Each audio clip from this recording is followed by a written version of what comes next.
de ces paroles, de ta sainte onction, qu'en réalité, ce n'est pas ce que je dis qui va changer les gens, mais c'est ce que ta main pourra toucher dans tout ce qui se dit, qui pourra changer quelqu'un. Amen.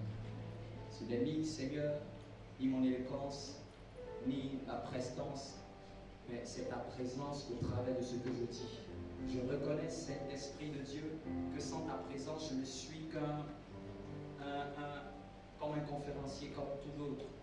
Mais ce qui va faire la différence, c'est ta présence. Je t'en prie, mets la présence dans ce service de la parole.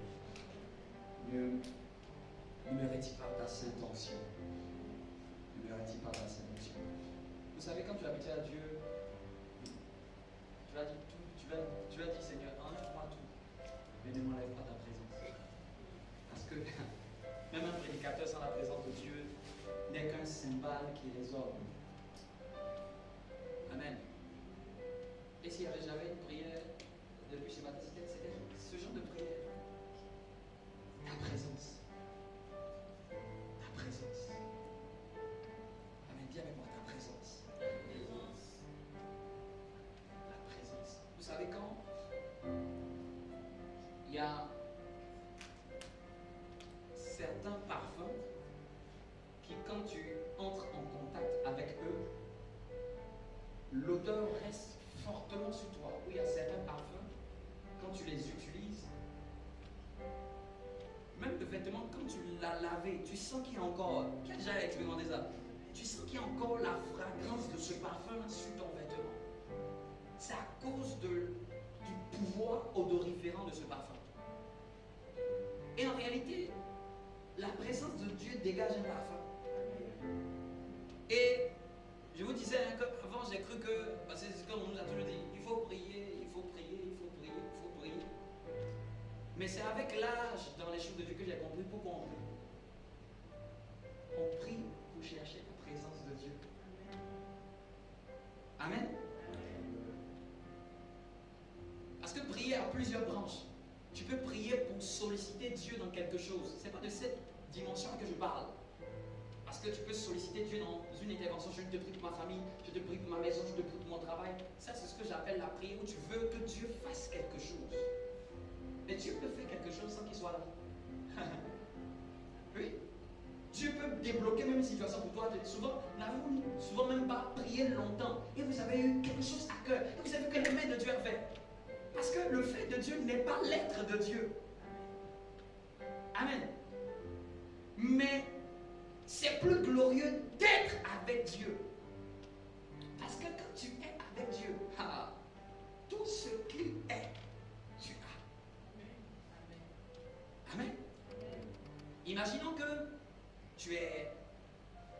tu sollicites un voisin, je veux du sel, il me manque du sel, il te donne, il te dépanne. Amen. Et puis, de temps en temps, tu peux emprunter des choses avec lui, ça arrive. Mais c'est une chose de solliciter des détails de ce qui lui appartient. Et c'est une autre chose d'habiter dans la maison et de posséder tout ce qui est dedans. Amen. Amen. Regarde-moi cette main. Amen. Vous savez, quand tu commences à entrer dans, tu es dans la maison maintenant du propriétaire, de la personne, tu es dans la maison par rapport à celui qui est à l'extérieur qui demande, lui on peut lui donner du sel. Donc souvent, quand les gens prient pour demander l'action de Dieu, c'est souvent comme si Dieu te donne du sel. Mais chez lui, il n'y a pas que le sel. C'est souvent Dieu te donne du poivre, ça assaisonne un peu certains domaines de ta vie, ça t'aide, ça t'allège. Tu peux croire que c'est tout ce que Dieu est. Amen. Mais Dieu est beaucoup plus que ça. Mais quand tu vas entrer maintenant dans sa présence, amen, quand tu vas entrer dans sa présence, tu vois la même que tu jouais précédemment, ça me gardait dans certaines choses. Amen. Vous me comprenez? Maintenant, quand tu es dans sa présence, il y a des choses même, tu n'as même pas besoin de dire Seigneur, je veux. C'est pour toi. C'est pour toi. C'est-à-dire que tu ouvres le matin le frigo, tu veux le lait, tu prends le lait. Tu dis non, aujourd'hui c'est les œufs que je vais faire. C'est-à-dire que à cette dimension-là, c'est-à-dire que tout ce qui est à papa est à toi. Et tu prends seulement par la foi.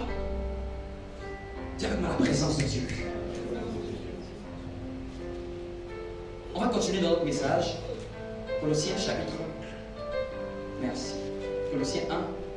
verset 16. On était dans cette série, comprendre Dieu. Et le fait de le comprendre ses attentes, quand je dis comprendre, c'est de comprendre ses attentes. C'est de comprendre sa pensée afin de mieux vivre ma vie ou afin de réussir ma vie sur terre. Laissez-moi vous dire que nos 70 ans, nos 80 ans, 90 ans pour d'autres, 60 ans pour certains, ceci n'est qu'un échantillon de la vie. L'échantillon de notre vie, c'est ce que nous faisons sur la terre. Ce n'est même pas encore ça la vie. Ce n'est que la préparation à l'éternité. Quelqu'un me comprend? La vie que Dieu nous donne sur cette terre n'est qu'une préparation. Dis avec moi préparation. Colossiens 1, 16. N'est qu'une préparation. Notre vie ne s'arrête pas dans celle-ci. Notre vie doit aller dans l'éternité. Amen. Et l'éternité, Dieu veut qu'on la passe avec lui. Amen. Et non avec un être dont je n'ai pas envie de dire le nom. Parce que ces deux entités-là se trouvent dans l'éternité et attendent une catégorie d'individus dans leur éternité. Amen. Mais Dieu voudrait que nous puissions, par cette préparation sur terre, bien remplir notre vie sur terre dans le but de pouvoir accéder à l'éternité future. Et c'est cette éternité future-là qui n'a pas de durée. Quand on ira dans cette deuxième dimension de la vie, on ne dira pas que tu as 70 ans. Ça n'existera plus. Amen. Ça, c'est la théologie de la Bible. Donc, notre corps, à un moment, va nous lâcher. Et notre esprit va monter. En attendant que le Seigneur nous donne un corps à sa gloire pour vivre cette éternité. Quelqu'un me comprend? Mais dis à ton voisin, mais pendant que tu es sur la terre, c'est ça ta préparation. Donc la manière dont nous allons vivre sur terre détermine comment nous allons vivre dans l'éternité. Et souvent Dieu nous donne un avant-goût de ce que c'est l'éternité. Souvent Dieu nous donne des prémices de sa gloire. Il nous permet d'expérimenter le parfum de sa présence avant même la réelle dimension de sa présence à venir. Amen. Souvent les anges sont émerveillés qui disent waouh. Eux, ils ne savent même pas où il habite. Et de la terre, ils arrivent à entrer dans la présence de Dieu. Je vous dis, les anges souvent sont étonnés en nous voyant. Parce que les anges, ils savent où Dieu est. Ils le voient. Amen. D'une manière, la Bible est assis sur le trône, il habite une lumière inaccessible. Donc, ils ont une approche, selon la vision d'Ésaïe, il dit l'Éternel assis sur son trône et des anges au-dessus. Donc, ils ont une idée de où ils se positionnent. Mais nous ici, il y a mais nous ici, là, tu sais où ils se positionnent? Donc, quand même un ange te regarde et te voit adorer et aimer Dieu, il dit waouh! Il dit c'est fort. Il dit Dieu, ta création est magnifique. Tu as créé de sorte que sans fil. En un mot, là, nous sommes la technologie de Dieu. Création sans fil. Sans fil, mais la connexion est forte. Amen. Eux, ils sont en mode filaire. Et que c'est le fil, et que c'est le câble. Ils ont besoin que Dieu soit là pour qu'ils puissent savoir qu'il est là. Amen. Mais nous, c'est par la foi. Amen. Lisons ce premier verset. Ça va nous aider à nous ressasser ce que nous avons vu la fois dernière. Juste légèrement. Verset 16. Colossiens 1, 16. Et après, nous allons lire un deuxième texte. Dis avec moi, comprendre Dieu. Il dit, car en lui ont été créées toutes les choses qui sont dans les cieux et sur la, les visibles et les invisibles, trône, dignité, domination, autorité. Tout a été créé par lui et pour lui. Ils ont encore un autre texte dans Romains chapitre 11. Donc, dimanche dernier, On a mis l'emphase sur tout a été créé par lui, mais on a insisté que souvent on sait que tout a été créé par Dieu, mais on ne sait pas que tout a été créé pour Dieu. Tu vas demander aux chrétiens, est-ce que Dieu qui a créé ceci? Il va te dire oui. Dieu a créé cela, oui. Dieu a créé les oiseaux, oui. Dieu a créé les hommes, oui. Souvent les chrétiens sont conscients que tout a été créé par Dieu. Mais souvent ce que nous les chrétiens nous oublions, c'est que tout a été créé pour lui. Tu as été créé pour lui. Dis à ton voisin, tu as été créé pour lui. Ça c'est ce que nous avons dit dimanche dernier. Nous avons été créés pour lui. Deuxième texte de base, et tu peux le noter, Romains chapitre 11, à partir du verset 36, le dernier verset du chapitre 11. Amen. Il y a une question que le Seigneur me rappelle. Je l'avais dans la tête, mais tout de suite vient de me rappeler. Qui a eu le temps d'écouter un peu ce qu'on a enseigné dimanche dernier? Ou qui n'a pas eu? Qui a eu? Si tu as eu le temps, lève la main. Amen. Qui d'autre encore? Amen. Donc, vous voyez, ce qu'on a expliqué dimanche dernier, nous sommes à 8 jours après. Et il y a peut-être une ou deux personnes qui n'ont pas eu le temps de l'écouter. Ce n'est pas intéressant. Ce n'est pas intéressant. Je vous connais une petite parenthèse. C'est une bénédiction souvent de t'asseoir et quelqu'un te parle. Parce qu'aujourd'hui, c'est comme si le Seigneur m'expliquait un peu. Il dit, souvent on n'a pas la chance de comprendre que chaque semaine, tu t'assois un peu dans la semaine et puis il y a quelqu'un qui te donne une sagesse. C'est-à-dire que ça t'aide à ce que ta vie doit s'améliorer. Parce que la vie, là, c'est pas courir. La vie aussi, c'est apprendre à s'asseoir et quelqu'un te révise. Quelqu'un t'instruit. Quelqu'un te transfère une pensée divine. La plupart du temps, les gens du monde souvent vont aller à plein de conférences sur le développement personnel. Même les gens du monde qui sont instruits, la plupart du temps, ils payent des formations, ils payent des conférences, ils vont dans des endroits pour qu'ils puissent s'instruire. Toute personne qui est même du monde, qui ne connaît pas Dieu, qui est du monde qui ne connaît pas Dieu et qui est excellent, c'est quelqu'un qui s'instruit. C'est quelqu'un en fait qui n'est pas lobotomisé par la vie, mais c'est quelqu'un qui a toujours un temps d'instruction, qui met toujours l'instruction dans sa marche. Et qui me comprend. Amen. Là par exemple, j'en avais reçu une, mais ça c'est un chrétien, un coach chrétien qui le fait. C'est venu comme ça, 840 € pour participer en octobre. Amen. Et plein de gens y seront. Tiens ton voisin, mais nous on vient voir Dieu. Amen. Et le fait qu'on enseigne la parole, c'est-à-dire que tu ne payes pas, mais à chaque fois Dieu t'instruit. Tiens ton voisin, quelle grâce. Dieu nous instruit.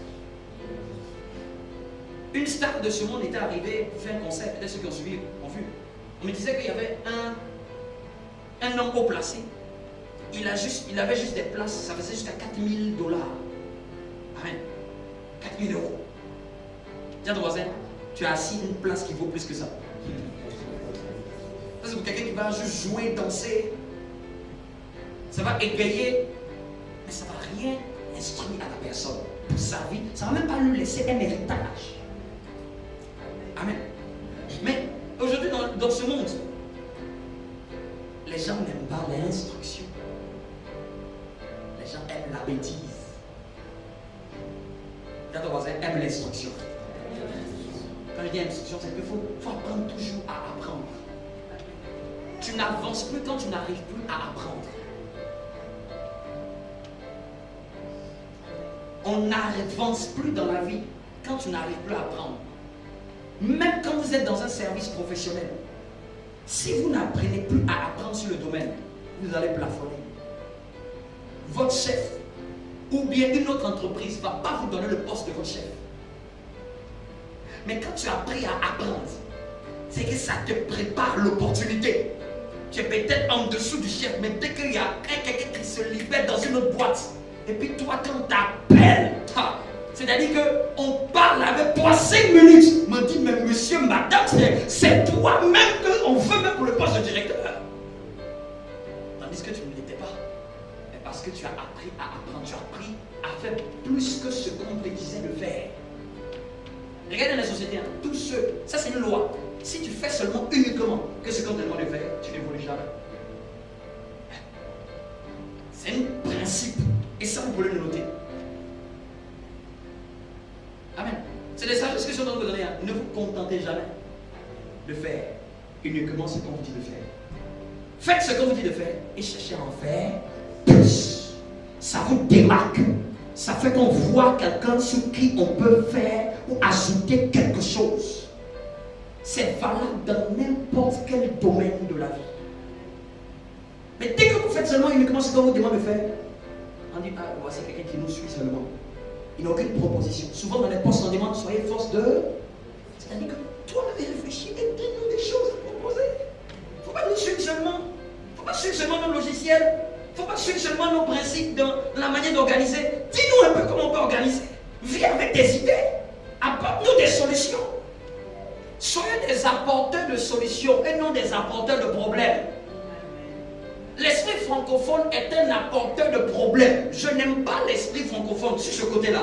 C'est un apporteur de problèmes. C'est un révélateur de seulement ce qui ne va pas. Mais les anglophones, leur esprit, c'est des solutionneurs.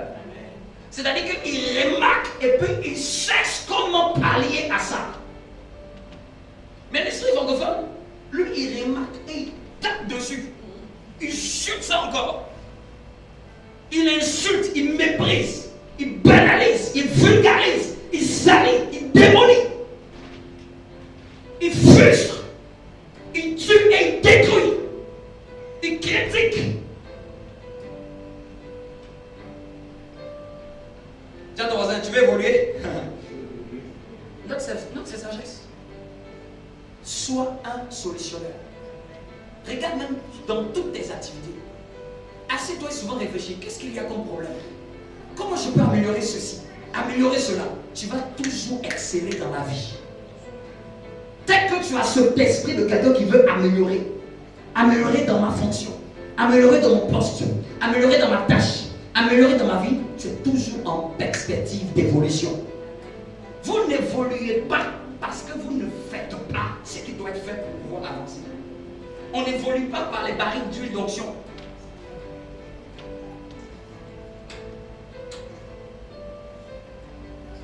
On n'évolue pas dans la vie avec un sel béni ou oint. Moi-même, j'aime oindre le sel. Mais je te dis, on n'évolue pas dans la vie avec le sel oint. On évolue dans la vie avec des valeurs et des principes qu'on intègre dans sa vie. Pour passer d'un niveau à un autre. Tu te bats pour que cette chose soit dans ta vie. On évolue avec les clés.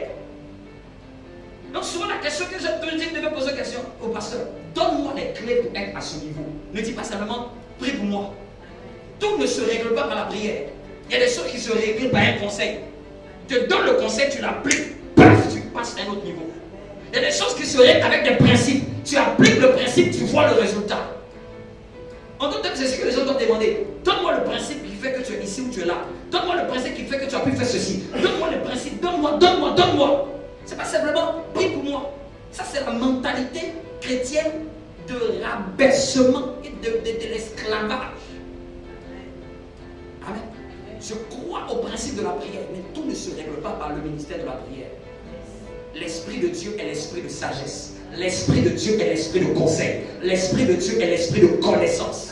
L'Esprit de Dieu est l'esprit de force. L'Esprit de Dieu est l'esprit de crainte de Dieu. Il y a des choses, c'est la crainte de Dieu qui va te permettre de pouvoir être gardé. Il y a des choses, c'est la connaissance. Il y a des choses, c'est la sagesse. Il y a des choses, c'est la force.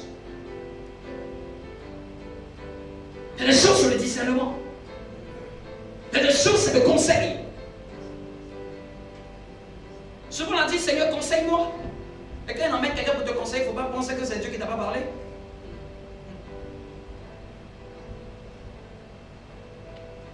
Lisons Romains 11, verset. Le dernier verset, c'est le verset 36. Allons-y, haut et fort. Oui, allons-y. C'est de lui. C'est de lui. Par lui. Par lui. Et pour lui. Et pour lui. Que sont toutes choses. Que sont. Toutes choses. On reprend encore. C'est de lui. C'est de lui. Par lui. Par lui. Et pour lui. Et pour lui. Que sont toutes choses. Que sont toutes choses. Amen. Voici deux versets et à chaque fois on dit par lui et après on dit pour lui. dernier que... Qui se rappelle un peu de ce qu'on a dit dimanche dernier? D'une phrase? Je vous écoute. Oui, tu me dis la phrase qui t'a marqué dimanche dernier. Je vous ai déjà dit, hein, ce qui ne reste pas en toi ne te change pas. Vous me comprenez? Une révélation que tu n'as pas retenue, c'est une révélation qui ne te transforme pas. Oui, qui se rappelle? Qui se rappelle? Oui, dis-moi quelque chose que tu as noté.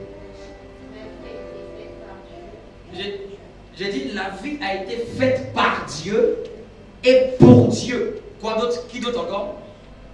Allez-y.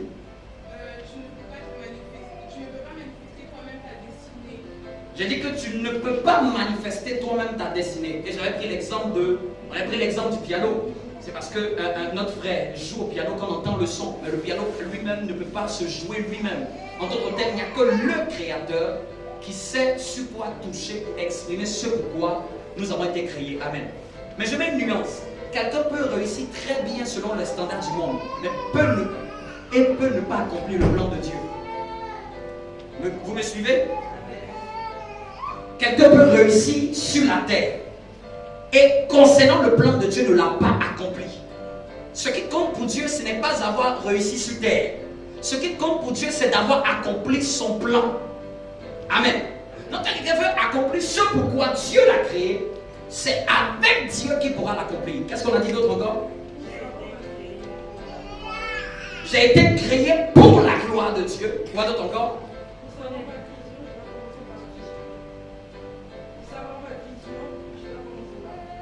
Pour savoir ma vision, je dois commencer avec Dieu. Amen. Qui d'autre encore une autre phrase? Seul Dieu peut définir ma vie. Quoi d'autre encore? C'est tout? Le genre de relation que Dieu veut avec lui, c'est une relation d'amitié. On a dit le genre de relation que Dieu veut avec lui, c'est une relation d'amitié. Pas une relation religieuse. Parce que Dieu est une personne, Dieu a des émotions, Dieu a des envies, Dieu a des choses qu'il déteste, Dieu a des choses qui lui font plaisir, Dieu a des choses qu'il n'aime pas.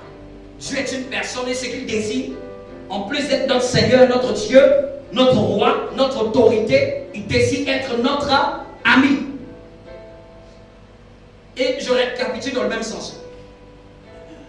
On avait dit que tout ne tourne pas autour de ma vie. Amen. Tout ne tourne pas autour de mes projets. Tout ne tourne pas autour de mes rêves. Tout ne tourne pas autour de mes actions professionnelles. Amen. Vivre sa vie de cette manière, de sorte que ça tourne autour de moi, au fait, c'est vivre sa vie en ayant raté le plan de Dieu. Parce que un philosophe pouvait dire, quelle est la différence entre nous et un animal? Puisque les animaux se reproduisent. Les animaux mangent. Amen. Mais à la différence entre nous les animaux, c'est que nous sommes nés pour accomplir un but. Le poulet que tu manges, c'est un animal que nous mangeons. Il n'a pas de plan pour Dieu. Il a été fait seulement pour que nous puissions le consommer. C'est Dieu même qui a dit que vous pouvez consommer les animaux. Amen. Amen. Mais il ne nous a pas dit de nous consommer nous. C'est que nous sommes ceux qui avons l'esprit de Dieu pour accomplir le plan de Dieu. Amen. La pomme que tu manges, la pomme, son but, elle naît, la pomme vient, quelqu'un l'accueille, quelqu'un mange. Elle n'a pas d'autre chose à accomplir que ça. Mais maintenant, si nous, notre vie, c'est simplement les mêmes besoins que les animaux, c'est que nous avons raté quelque chose. Et j'ai une question que je pose. Comment vois-tu ta vie? Je pose cette question. Et je voudrais que quelqu'un me réponde. Comment tu vois ta vie? Ou bien, quelle est ta conception de la vie? Ou bien encore, quelle est ta vision de la vie? Pour toi, la vie, là, c'est quoi en fait? Réponds-moi selon ce que toi, tu sais, pas par rapport à ce que j'ai dit, mais par rapport à ce que toi, tu as toujours su depuis que tu es né. Comment tu considères la vie? Il n'y a pas une question, c'est pas une question de QCM vrai ou faux. C'est juste pour voir un peu comment toi, tu considères la vie. Amen. Quelle est votre conception de la vie? Il y a des gens qui ont dit que la vie, c'est comme un manège. Tu entres, ça tourne et à un moment, tu sors. Mais ça continue de tourner. Il y a des gens qui ont dit quoi encore? Que la vie, chacun exprime, hein, c'est plusieurs personnes qui expriment la vie. Amen. Oui. concernant la vie, c'est comme une mise à l'épreuve, c'est ça? Qui d'autre? C'est une bonne question parce que ne pas se poser cette question, c'est vivre sans comprendre pourquoi je vis au fait. Oui, vas-y, vas-y. Elle dit la vie était combat. Oui? Oui? Un passage obligatoire où nous avons des obligations. C'est la réponse. Allez-y encore, allez-y encore. Comment tu vois ta vie? Elle dit, tu vois la vie comme étant une préparation. Vas-y, toi. Comme un pèlerinage. C'est-à-dire qu'on fait notre chemin et puis à un moment, on arrive à la destination. Oui. Quoi d'autre encore?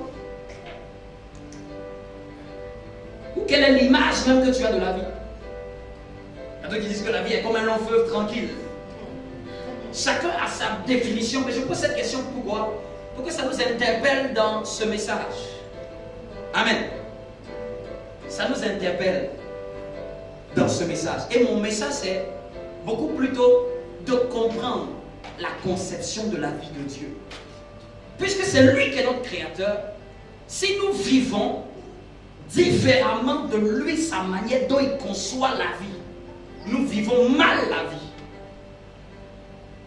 Et Dieu ne veut pas qu'on vive mal la vie. Dieu nous voudrait qu'on vive comme il souhaite qu'on vive la vie. Amen. Amen. Donc tous ces points que vous avez dit, ces choses-là font partie des éléments qu'on retrouve sur le chemin de la vie. Dis à ton voisin, comment Dieu veut que je vive ma vie? Non, c'est pour ça qu'on a dit que tout ne tourne pas autour de ma vie. Tout ne tourne pas autour de ma vie. Dis-le bien. Tout ne tourne pas autour de ma vie. Quand je dis ne tourne pas autour de ma vie, c'est que ta vie, ce n'est pas parce que souvent la conception, regardez l'image qu'on a de manière sociétale de la vie. Parce que la vie, c'est avoir un travail, aller à l'école, avoir un travail, un bon travail bien rémunéré. Après avoir un travail, regardez un peu la conception, et même souvent de certains de nos parents. Fini d'aller à l'école, quand tu finis d'aller à l'école, un bon travail, quand tu auras un bon travail, après, marie-toi, quand tu viens de te marier, aide des enfants. Et puis, c'est ça la vie. J'ai vieux fait 70 ans pour ça. Il faut demander un animal alors. Pour ça. Dis à ton voisin, pour ça, tu penses que c'est pour ça, c'est un objectif. Est-ce qu'on pense que la vie, on va passer par là? Mais vous pensez que la vie se définit que par ça?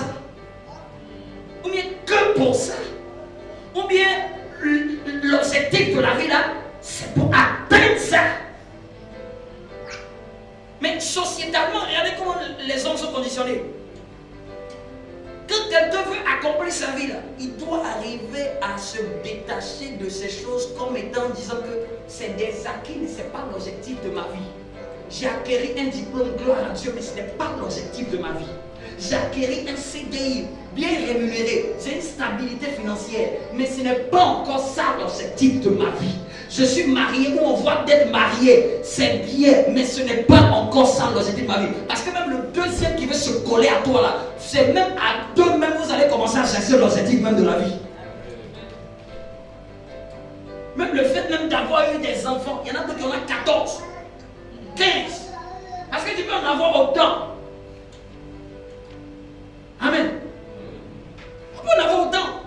Il y a des familles qui en ont plusieurs. Mais c'est ça le but. Est-ce que le but de la vie c'est que c'est que ça? Tiens ton voisin, il est temps qu'on révise un peu notre vision de la vie. Pourquoi je pose ces questions? Pour que ça nous interpelle. Parce que dans la vie, si tu cours comme un train, tu n'as pas le temps de t'arrêter et de réfléchir. Tu n'es pas sûr de réviser ta destination. Si tu es seulement... Et ce monde-là est fait même pour ne pas que tu puisses même souvent réfléchir. Tout est fait pour abrutir. Et c'est les violents qui commencent à réfléchir. Dis avec moi, tu as des projets? reçois tes projets, si ce ne sont pas les projets de Dieu, ça ne rend pas gloire à Dieu. Ils pourront s'accomplir parce que Dieu t'a donné une volonté souveraine, parce que Dieu t'a donné le libre arbitre. Mais accomplir ta volonté souveraine et accomplir le plan de Dieu, c'est deux choses différentes. Amen. Donc quand on veut atteindre son objectif de vie, il m'a donné cette image qui me revient. Vous voyez, pour qu'il puisse avoir conception d'un enfant, il faut la semence de la femme et la semence de l'homme. Amen. Vous comprenez? Pour que ce que Dieu veut faire par toi puisse commencer à prendre forme, il faut que Dieu ait fusionné avec toi. Personne n'accomplit le plan de Dieu sans être en fusion avec Dieu. Et c'est pour ça que j'avais dit, seul le Créateur peut définir ma mission. Pour le savoir, j'avais dit, je dois commencer avec Dieu. Amen. Amen. Et on va voir un des premiers objectifs, puisque la Bible nous a dit que tout a été créé pour lui et non pour moi. Donc c'est-à-dire que le vivien que je suis là, j'ai été créé pour Dieu. La soeur ou le frère que tu es là, tu as été créé pas pour toi, mais tu as été créé pour Dieu. Et c'est ces deux versets là qui nous donnent cette image. Et là on va pousser un peu. Puisque j'ai été créé pour Dieu, c'est Dieu qui doit me dire ce que je dois faire. Amen. C'est Dieu qui doit me dire comment je dois vivre. C'est Dieu qui doit me dire comment je dois marcher. C'est Dieu qui doit me dire, puisque je n'ai pas été créé pour moi, bien que j'ai le choix de vivre ma vie ou j'ai le choix de vivre la vie de Dieu. C'est même la vie est un choix. C'est aussi une définition de la vie. La vie, c'est comme un choix. Tu as le choix de vivre la vie de Dieu ou tu as le choix de vivre ton indépendance loin de Dieu. Et le ciel ne dira rien du tout. Ce qui est souvent dangereux, c'est le silence du ciel quand tu ne vis pas sa vie. Le ciel me dit rien. Est-ce que quelqu'un me suit? Dis à ton voisin, Seigneur, qu'attends-tu de moi? Seigneur, qu'attends-tu de moi? Puisque j'ai été créé par lui et pour lui. Amen. Il y a des gens qui décident de vivre sans Dieu. Mais nous qui avons décidé de vivre avec Dieu, nous devons comprendre maintenant ses attentes. Dis avec moi, je dois comprendre les attentes de Dieu. Je dois comprendre les attentes de Dieu. Nous allons prendre un premier verset. Ça va être une des premières attentes de Dieu. Parce que Dieu a la raison de tout. Tu peux noter, Dieu est la raison de tout. Dieu est la raison de tout. Dieu est la raison de tout. Quel verset je vais te donner pour qu'on puisse mettre un soubassement? On va prendre un texte que Jésus a dit de sa propre bouche dans Jean chapitre 17.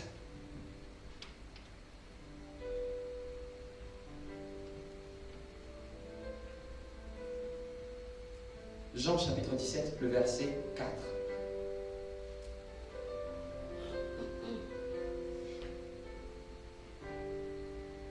C'est une phrase que Jésus a dite. Jean chapitre 17.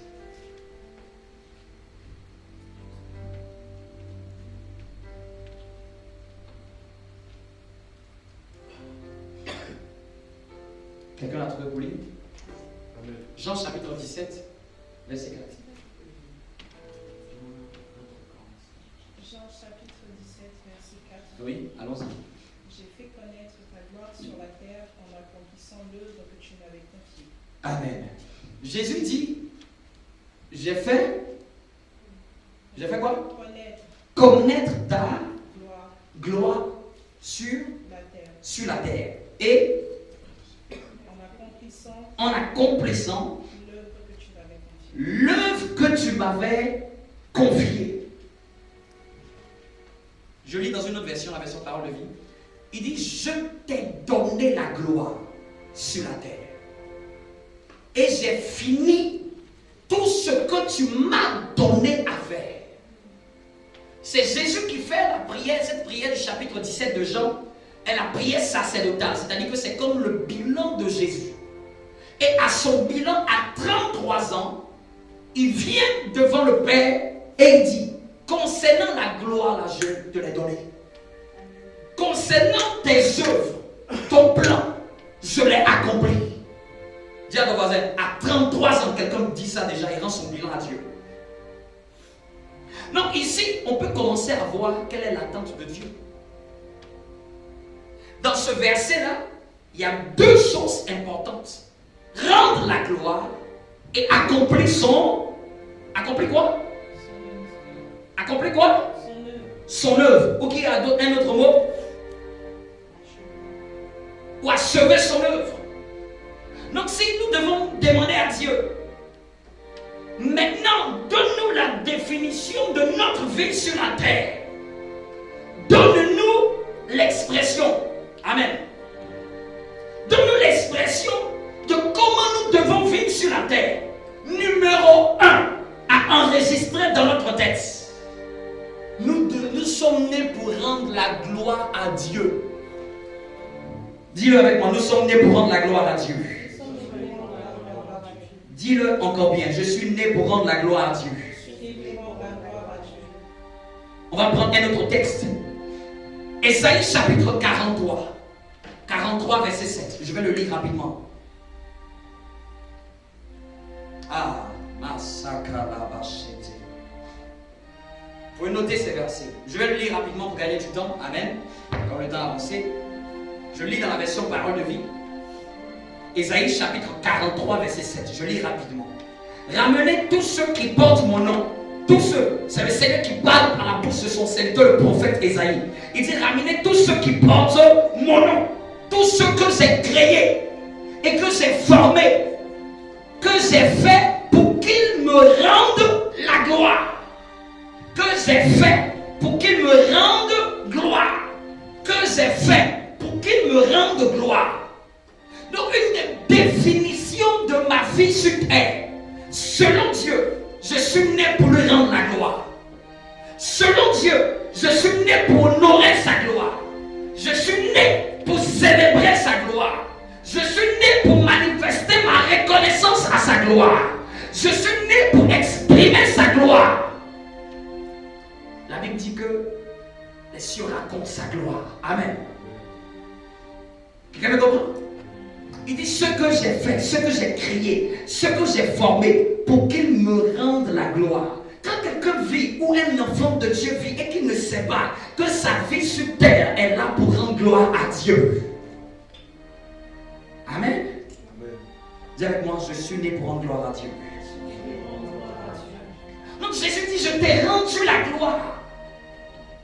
Si Jésus a dû rendre la gloire au Père, c'est-à-dire que c'est un chemin qu'on ne peut pas passer outre.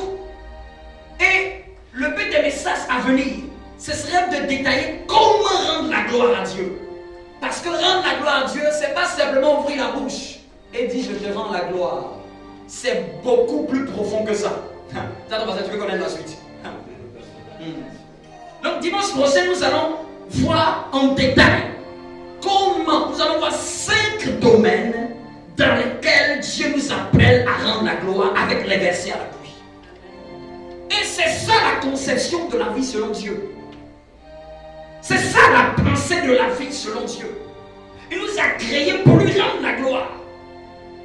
Il nous a créés pour que nous manifestions sa gloire. Dieu est glorifié quand sa création atteint ses plans et ses buts.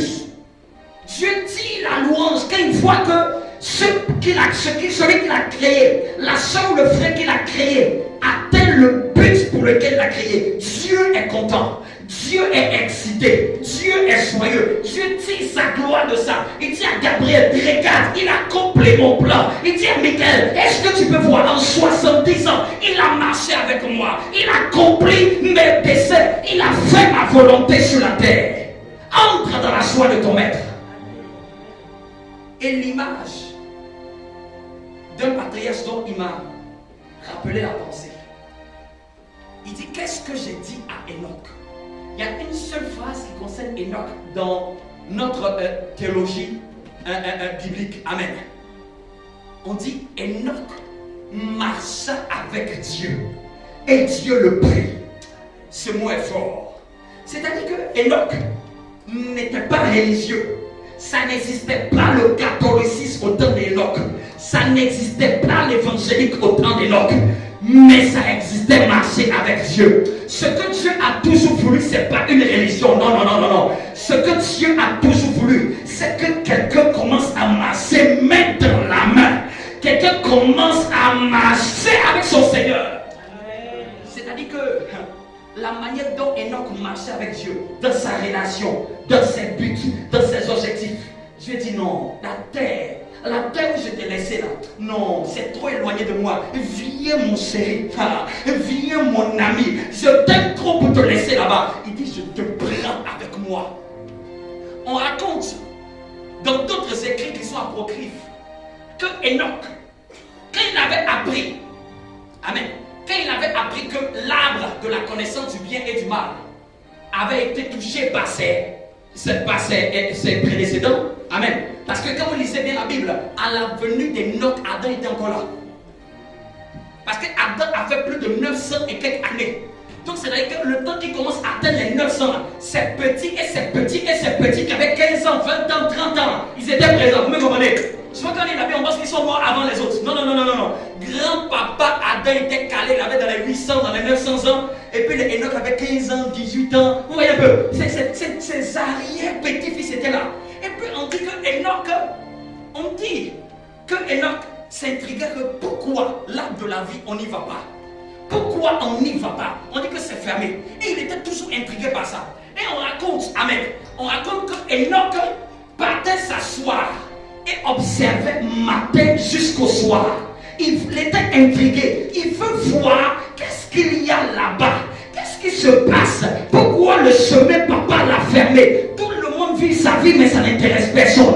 Ils disent, ah, papa a fermé le chemin. Papa a fermé le chemin. 2 ans sont là-bas. Mais on dit dans la légende que Enoch partait et s'asseyait et regardait. Et à force d'avoir tellement observé, un jour Dieu a dit, puisque c'était Jésus qui était l'arbre de vie, en réalité caché par les 2 anges. C'est pour ça que je vous ai dit à la journée de gloire, que même quand il fut ressuscité, les mêmes 2 anges du jardin étaient présents. Amen. C'est les mêmes anges qui étaient là au jardin de Gethsémani qui sont descendus pour le fortifier. Parce que cette fois-ci, l'arbre était ambulant. Parce que même quand ils furent enlevés, les mêmes ont dit, homme frère, celui que vous cherchez n'est plus ici. Amen. C'est la même. Quand vous lisez bien Marie, elle a vu 2 anges, un de la tête, un autre au pied. Les 2, ils étaient toujours mandatés depuis le Père pour garder la gloire de Dieu. Parce qu'en réalité, la gloire de Dieu, c'est le Fils de Dieu. Amen. Et on dit, je termine cette histoire, et qu'un jour, à force de faire ça, et c'est de là qu'on dit, Dieu le prie. C'est-à-dire que Jésus l'a dit, viens. Et c'est là qu'il a commencé à questionner, commencer à parler, à discuter. Amen. Donc, Enoch a marché avec Dieu. On n'a pas dit ça d'Adam. Adam a vu Dieu dans le jardin, mais c'est un arrière-petit-fils qui marche mieux que le papa. Qui plus Adam avait vu plus Dieu. Dieu venait dans le jardin librement. Et Adam n'a jamais été enlevé. Ève n'a jamais été enlevée. Tiens-toi debout. Qui encore? Ils n'ont jamais été enlevés. Donc, c'est-à-dire qu'il y a un genre d'enfants qu'ils ont mis au monde. L'enfant était particulier. Si la Bible dit marcha avec Dieu, elle n'a pas dit ça pour les autres. C'est que les autres la priaient Dieu, mais ne marchaient pas avec Dieu. Les autres la craignaient Dieu, mais ils ne marchaient avec Dieu là. C'est profond. Dis avec moi, Seigneur, je veux marcher avec toi. Ce que Dieu cherche en cette saison, ce que Dieu a toujours cherché dans la Bible, c'est des gens qui marchent avec lui. Des gens qui disent, tes valeurs, ce sont mes valeurs. Ta vie, c'est ma vie. Tes principes, c'est mes principes. Je préfère, un auteur a dit, si vous voulez vivre la vie de Dieu, soyez prêts à changer votre programme. Ouais. Soyez prêts même à revoir vos relations. Personne ne marche avec Dieu et ne perd rien. Ça n'existe pas. C'est-à-dire que si tu dis que tu veux marcher avec Dieu, parce que j'ai entendu ton message, j'ai envie de marcher avec Dieu, tu sais que ça va t'imposer. Ça va devoir même revoir ton planning, revoir tes horaires de gestion de vie, revoir, redéfinir ton programme, parce que tu viens d'inclure Dieu à l'intérieur. Mais souvent on est chrétien, mais on pense que marcher avec Dieu c'est dans la bouche, c'est chanter. Il y a des gens même tu risques de ne même plus fréquenter. Pourquoi? Parce que marcher avec Dieu fait que tu n'as même pas le temps pour ce genre de personnes. Amen. Pas parce que tu ne les aimes pas, parce que marcher avec Dieu est d'abord ta priorité. Il y a des choses que tu vas dire ça. Je cherche ça chez moi. Plus jamais. Il y a même des aménagements. Il y a même du travail. Tu vas dire ça. Est-ce que ça donne gloire à toi? Non. Même si c'est beau. Même si c'est bien. Même si c'est glorieux. Parce que tu ne vis plus pour toi. Il est écrit. Celui qui aime sa vie. Il a fait quoi? Mais celui qui la perd à cause de moi. Va faire quoi? Va la gagner. Amen. En réalité, l'évangile, c'est ça. Souvent, on le dit dans la prière. Seigneur, je te donne ma vie. Mais on n'en comprend pas le sens. Tu donnes ta vie à Dieu. Tout le monde va voir que tu es différent. Tout le monde va voir que tu ne fais pas comme eux. Et tu dois accepter d'être différent. Parce que tu dis cette vie-là, elle n'est plus pour moi. Est-ce que quelqu'un en cette saison, cette série peut commencer à se décider à donner sa vie à Dieu? Vous voyez, il est temps que maintenant les chrétiens que nous sommes, nous on fait la confession. Je te donne ma vie. C'est la question que Dieu nous pose. À quel degré nous sommes prêts à donner notre vie? Prie. J'ai terminé mon message. Prie par rapport à ce que tu as donné.